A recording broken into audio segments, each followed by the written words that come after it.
বাংলাদেশ জামায়াত ইসলামের ব্যাপারে পর্দা কেন্দ্রিক প্রোপাগান্ডাগুলো শুধুমাত্র এলমি অভাব, পড়াশোনার অভাব। আর রাষ্ট্রীয় পর্দার সর্বোচ্চ নমুনা তো তারাই, রাষ্ট্রের সর্বোচ্চ জায়গা পর্যন্ত একমাত্র তারাই পৌঁছাইতে পেরেছে।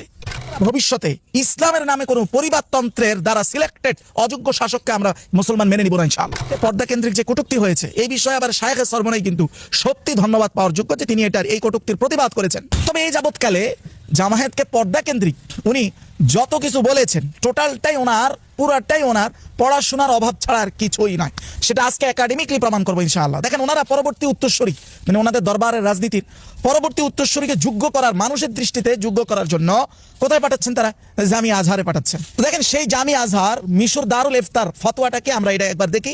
পর্দা কেন্দ্রিক আসলে আমাদেরকে ঠিক সব ক্ষেত্রে যেমনটা বোঝানো হয় এটাই কি সর্বশেষ চূড়ান্ত মতামত, না এর বাহিরেও বহু শক্তিশালী মতামত আছে? দারুল উলুম দেওবন্দের বয়স এখনো আমাদের 200 বছর পুরো হয়নি। জামিয়া আজহারের বয়স অলরেডি 1100 প্লাস। সেটা সারা পৃথিবীতে সমাদৃত। সেটা তার সময়কালের দিক থেকে দাদা দাদা দাদা দাদা।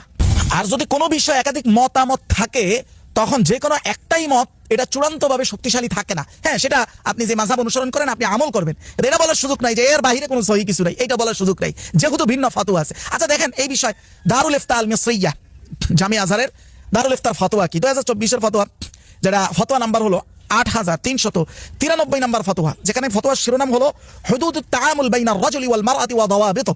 ওনারা বলতেছেন আশ-শরিয়াতুল ইসলামিয়্যা সালাকাত তারিকান ওয়াসাতান ফি তাহদীদ তাআমুলিল মারআতি মা'আর রিজাল আল আজানিব।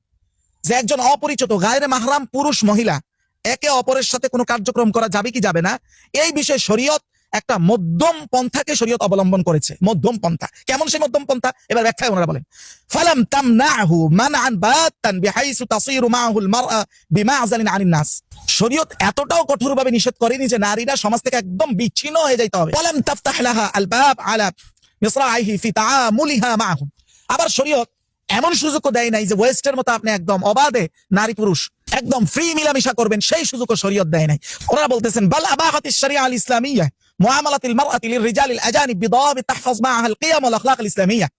যে হ্যাঁ, শরীয়ত আজনবী পুরুষ মহিলা মানে গায়রে মাহরাম পুরুষ মহিলা একে অপরের সাথে সামাজিক কাজকর্মের সুযোগ দিয়েছে, পুরোপুরি বিচ্ছিন্ন না, সুযোগ দিয়েছে, তবে কিছু শর্ত সাপেক্ষে। শরিয়ার যে সীমারেখা আছে ওইটাকে মেনে সামাজিক কার্যক্রমের সিদ্ধান্ত দিয়েছে। এভাবে তারা বলতেছেন ফাল ইখতিলাফ বাইনাল জিনসাইনি ফিল মাদারিস ওয়াল জামিআত ওয়া মাকাররাত আল আমাল ওয়া গায়রিহিমা মিনাল মাহফিল ওয়াল মুনাসাবাত আল আম্মা জায়েজ।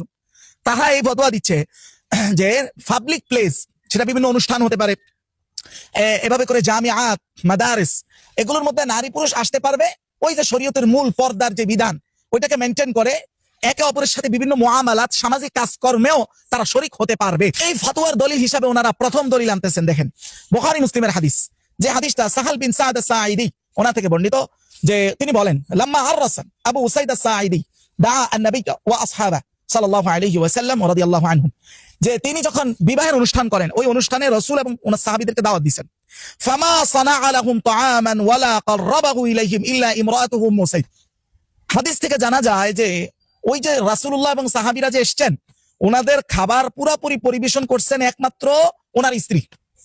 তাহলে ওনার স্ত্রী যদি পরিবেশন করেন, এই দলিলটাই জামিয়া আজহার আনছে যে যদি স্ত্রীও পরিবেশন করেন তো পর্দার সাথেই করছেন, কিন্তু সামনাসামনি এসছেন। তাআমুলি ইজতিমা, সামাজিক কর্মকাণ্ড, এটা আজনবী পুরুষ মহিলা করতে পারে পর্দার সাথে। ওনাদের দ্বিতীয় দলিল দেখেন, ক্বালা আল্লামা ইবনুল বাত্তাল, ইমাম ইবনে বাত্তাল, যেটা ওনার শরহ আলাল বুখারী, মানে শরহুহু আলাল বুখারী, ইমাম বুখারীর উপরে ওনার একটা শরহ বা ব্যাখ্যা গ্রন্থ আছে, ওখানে তিনি স্পষ্ট এই কথা বলেন।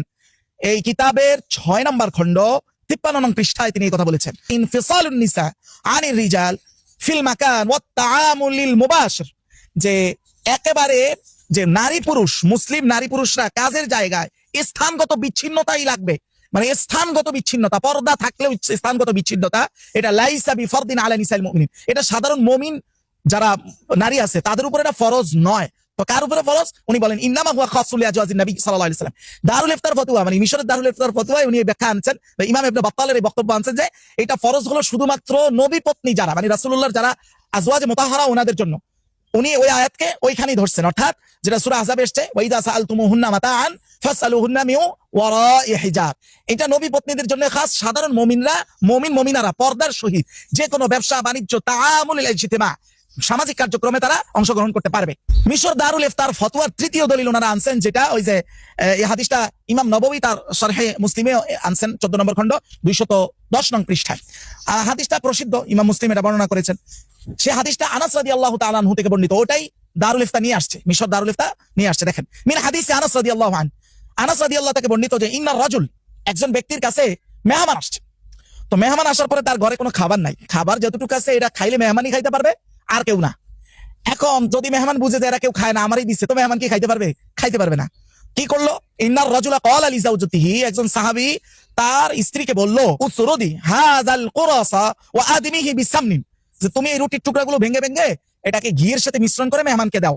সুম্মা কাররিবিহি, তারপরে মেহমানকে উপস্থাপন করো বা এটা পরিবেশন করো। ওয়ামরুই আল খাদেম ইউতফি সিরাজ, এবং তুমি খাদেমকে নির্দেশ দাও লাইটটা বন্ধ করে দিতে। তো লাইট যখন বন্ধ করে দিছে, বাতি নিভায় দিছে, ওয়া জাআলাত তাতালাম্মাজু হিয়া ওয়া হুয়া, সাহাবী এবং সাহাবীর স্ত্রী দস্তরখানে বসে এমন ভাবে চিবাইতেছে মনে হচ্ছে তারা খাইতেছে, লাইট তো বন্ধ, মেহমান ডাইরেক্ট দেখতেছে না। মেহমান মনে করলো কি হাত্তা রাদাইফ, মেহমান কিন্তু পুরুষ, হাত্তা রাদাইফ পুরুষ মেহমান দেখলো যে আন্নাহুমা ইয়াকুলান, যে দুইজনেই খাইতেছে। হাদিসের বাহ্যিক দ্বারা স্পষ্ট এখানেও লেখা হইছে যে যাহিরুহু আন্নাহুম ইজতামাউ আলা তাবাকিন ওয়াহিদিন, হাদিস স্পষ্ট বলতেছে তারা এক দস্তরখানে বসছে। তো মেহমান আজনবী গায়রে মাহরাম, কিন্তু পর্দার সহিত তার খানাকে পরিবেশনও করা হয়েছে, আবার একসাথে বৈশাখ খাইছে, যেহেতু তার মাহরাম পুরুষ আবার আছে এখানে, কিন্তু আরেকজন গায়ের মাহরাম মেহমান আছে এখানে। এখন কেউ যদি এটা বলার চেষ্টা করে ভাই এগুলো হচ্ছে পর্দার বিধান নাজিলের আগের ঘটনা, হ্যাঁ এগুলো যদি এতটা ইতিহাসে সুপ্রসিদ্ধ বা নির্দিষ্ট থাকতোই 100%, একদম 100 যে এগুলো পর্দার বিধানের আগের ঘটনা, তাহলে তো মিশরের দারুল ইফতা এটাকে দলিল বানানোর সুযোগই পাইতো না। এখান থেকে এটা ক্লিয়ার হয় বাংলাদেশ জামায়াতের ব্যাপারে অনেক ক্ষেত্রে পর্দা কেন্দ্রিক এগুলো সবই প্রপাগান্ডা, এবং জ্ঞান এবং পড়াশোনার ক্ষেত্রে একটু সামান্য পীর কেন্দ্রিক দেউলিয়াত্ব, আর কিছু না। কারণ একজন রাজনীতিবিদ তার প্রতিনিধিত্বের জায়গা থেকে, যেহেতু সে নারীদেরও প্রতিনিধি, তার প্রতিনিধিত্বের জায়গা থেকে শরীয়তের মানদণ্ড মেনে, শরীয়তের 1 নম্বর মানদণ্ড খালওয়াত না হওয়া, মানে নারীর সাথে কোনো নির্জনতা অবলম্বন না করা, প্রতিনিধিত্বের জায়গা থেকে প্রতিনিধিত্বমূলক কাজ করা, এটা জায়েজ আছে। এটা তো সামাজিক তাআমুলুল ইজতিমা, মানে সামাজিক কাজের সর্বোচ্চ পর্যায়ের কাজ। এটা কইভাবে আপনি দেখেন, আউদাতুল হিজাব, এটা একটা কিতাবের নাম, এটার 3 নম্বর খণ্ড 477 নম্বর পৃষ্ঠা, আবারও বলি 3 নম্বর খণ্ড 477। কাজী আবু বকর ইবনুল আরবি উনি এই ফতোয়া দিয়েছিলেন। এই ফতোয়া আবার হানাফি মাযহাবে আরো বাড়ায় আছে, আমি আসতেছি।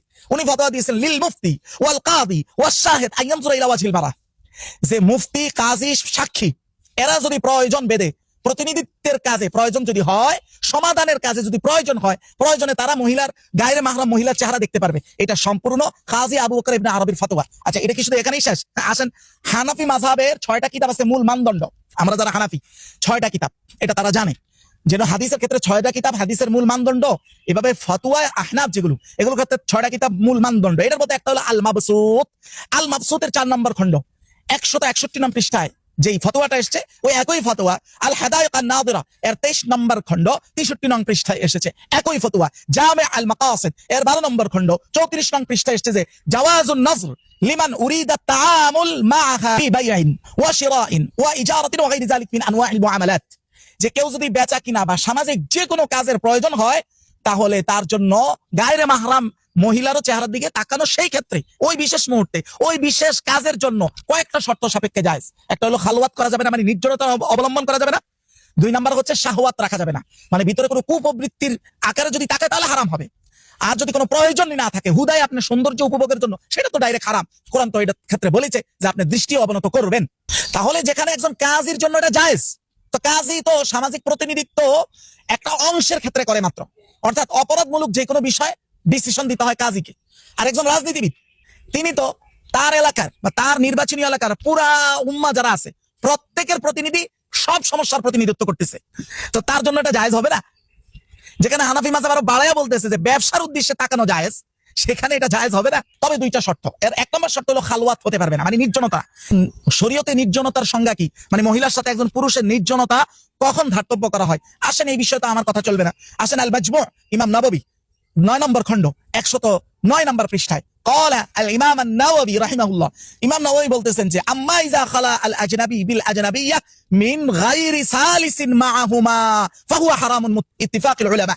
উনি ইমাম নববী বলতেছেন, যদি একজন পুরুষ আর একজন মহিলা এমন কোন জায়গায় সীমাবদ্ধ হয়, একটা রুমের দরজা বন্ধ করে দিয়েছে ধরেন, যেখানে তৃতীয় কেউ নাই, ওটা হলো নির্জনতা। তৃতীয় কেউ যদি থাকে অথবা তৃতীয় কেউ দেখার সুযোগ থাকে, দরজা খোলা, কেউ আসার সুযোগ আছে।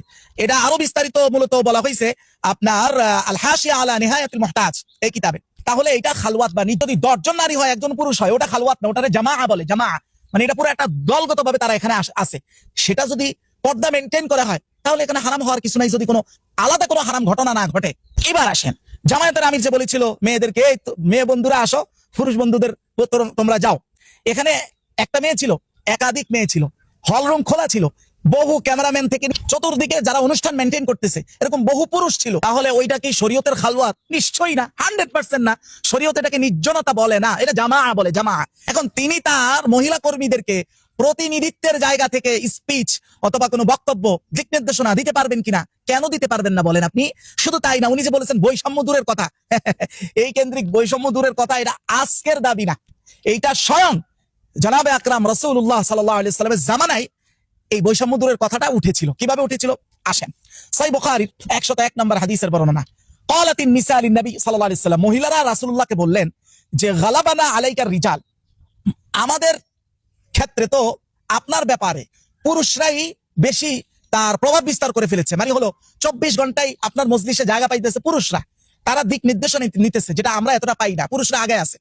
তখন তারা মহিলারা তৎকালীন রাসূলুল্লাহকে বলল ফাজআল লানা ইয়াওমান মিন নাফসিক, আপনি এমন একটা আলাদা দিন আমাদের জন্য নির্ধারণ করেন যেই দিনে আপনি আমাদেরকে আলাদা দিক নির্দেশনা দিবেন, যেটার মধ্যে পুরুষদের কোনো ভাগ থাকবে না, পুরুষদের কোনো হক থাকবে না, মানে আলাদা আলাদা চাইছে। তখন রাসূলুল্লাহ ফাওয়াদাহুন্না ইয়াওমান লাকিয়াহুন্না ফিহি, আলাদা একটা দিন নির্ধারণ করলেন, আলাদা স্থান নির্ধারণ করলেন, আলাদা একটা ঘর নির্ধারণ করলেন, যেখানে রাসূলুল্লাহ মহিলাদের উদ্দেশ্যে স্পিচ দিয়েছেন, ওয়াজ করেছেন ওয়াদা অনুযায়ী। তা আমিরে জামাত তার প্রতিনিধিত্বের জায়গা থেকে আলাদা দিক নির্দেশনা তার প্রতিনিধিত্বের অধীনে নারীদেরকে দিতে পারবেন না কেন? আসেন, নারীদেরকে যদি মিছিল বাইতুল মুকাররমের সামনে যে এনসিপির একজন নারী সামনে ছিল, এটা নিয়ে তো কত কথা হয়েছে, শাখে সর্বনাই তো হায় হায়, ঘুমতে উঠলে ওটা বলে, ঘুমের আগ দিয়ে ওটা বলে মনে হয় ঘুমায়, এই যে একটা অবস্থা, এই ব্যাপারটাও প্রমাণ করে যে পড়াশোনা দেউলিয়াত, আর কিছু না। আসেন তো ভাই, এই মহিলা কে ছিল? এ ছিল এনসিপির একজন আমাদের বোন। আচ্ছা, এনসিপির সাথে জামায়াতের জোটটা কি ধর্মীয় নাকি রাজনৈতিক? এটার ক্ষেত্রে রাসূলুল্লাহ সাল্লাল্লাহু আলাইহি ওয়াসাল্লামের সময় যেটা মদিনা সনদ হয়েছিল, মদিনা সনদের রেফারেন্স তো জায়গা জায়গা পাবেন, অনেক ইতিহাসের কিতাবে পাবেন, দিরাসা ফি সিরা এটার মধ্যেও পাবেন, যেটা বৈরত থেকে ছাপা হয়েছে 1 নম্বর খন্ড 124 নং পৃষ্ঠা, এছাড়া অনেক জায়গায় পাবেন, এটা অ্যাভেলেবল কমন বিষয়। ওখানে রাসূলুল্লাহ জোটের সময় কি বলছিলেন? লিল ইয়াহুদ দীনুহুম ওয়া লিল মুসলিমিনা দীনুহুম, আমার দলের যারা আছে মুসলমান তাদের ধর্ম একটা, ইহুদিদের ধর্ম আরেকটা, আমার নীতি একটা, ইহুদিদের নীতি আরেকটা, কিন্তু আমাদের জোটটা কিসের উপরে? রাষ্ট্র রাজনীতির ক্ষেত্রে। কি জোট? রাসূলুল্লাহ বললেন হ্যাঁ, ওয়া আন্না বাইনাহুম আন-নাসর আলা মান হারাবা আহলা হাযিহিস সাহিফা, আজকে এই জোটের চুক্তিতে যারা আছি আমরা, এদের কারো উপরে যদি বাহিরের কোনো শত্রু আক্রমণ করে তাহলে ইহুদিরা আমাদেরকে সাহায্য করবে, ইহুদিদেরকে কেউ ক্ষতি করলে আমরা সাহায্য করব। এবার ধরেন ইহুদিরা কিন্তু ইহুদিদের ধর্মের উপরে, তারা কিন্তু তাদের নীতির উপরে, তারা কিন্তু মুহাম্মদ রাসূলুল্লাহ নীতির উপরে না, কিন্তু তারা রাজনৈতিকভাবে জোটে আসছে। যদিও মুহাম্মদ রাসূলুল্লাহর রাজনৈতিক জোটের পিছনের স্বার্থটা হলো ধর্মের স্বার্থ, ধর্মীয় রাষ্ট্রের স্বার্থ, কিন্তু ইহুদিদেরকে তো আর রাসূলুল্লাহ নিজের ধর্মীয় বিধান নীতি চাপায় দিতে পারবেন না। জোটটা শুধুমাত্র যতটুকু ততটুকুর ব্যাপারে, এলাইটা যতটুকু ততটুকুর ব্যাপারে ইহুদিরা মানতে বাধ্য, যদিও তারা পরবর্তীতে বিশ্বাসঘাতকতা করেছে। একইভাবে আপনি দেখেন জামায়াতের সাথে এনসিপির যেই জোটটা হয়েছে, এটা কি ধর্মীয় জোট? যদিও জামায়াতের স্বার্থটা ধর্ম, রাষ্ট্র ধর্ম দুইটাই, কিন্তু এনসিপির তো আর এখানে ধর্মভিত্তিক জোট না, তাদের পক্ষ থেকে তারা জুলাই ভিত্তিক স্বার্থকে সামনে রেখে জোট করেছে। এখন জামায়াতের নীতি ভিন্ন, এনসিপির নীতি ভিন্ন সম্পূর্ণ, কেউ কারো নীতিগতভাবে কেউ কাউকে শাসন করতেছে না, করার কোনো সুযোগও নেই। এনসিপির স্পষ্ট নীতি হলো তারা কোনো ইসলামী রাষ্ট্র ব্যবস্থা চায় না। হ্যাঁ, তারা বলে যে আমরা ইসলামী, যেহেতু মুসলমান দাবি করে, আমরা ইসলামী মূল্যবোধে বিশ্বাসী, কিন্তু জামায়াত কি চায়? ইসলামী রাষ্ট্র ব্যবস্থা চায়। এখন এনসিপির গঠনতন্ত্রে তো আর পর্দার কোনো বাধ্যবাধকতা নাই, কিন্তু জোটের কারণে তারা মিছিল মিটিং আপনার সাথেই তো তারা করবে।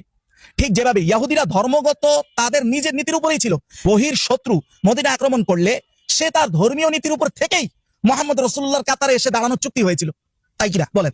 তাহলে মিছিলের মধ্যে এনসিপির মহিলা পর্দা করলো কি করলো না, এটা দায়ভার কি জামায়াতের উপরে আসবে? সে তো জোটের কারণে মিছিল মিটিং এ আসতে, তাকে আইতে দিতে আমরা বাধ্য।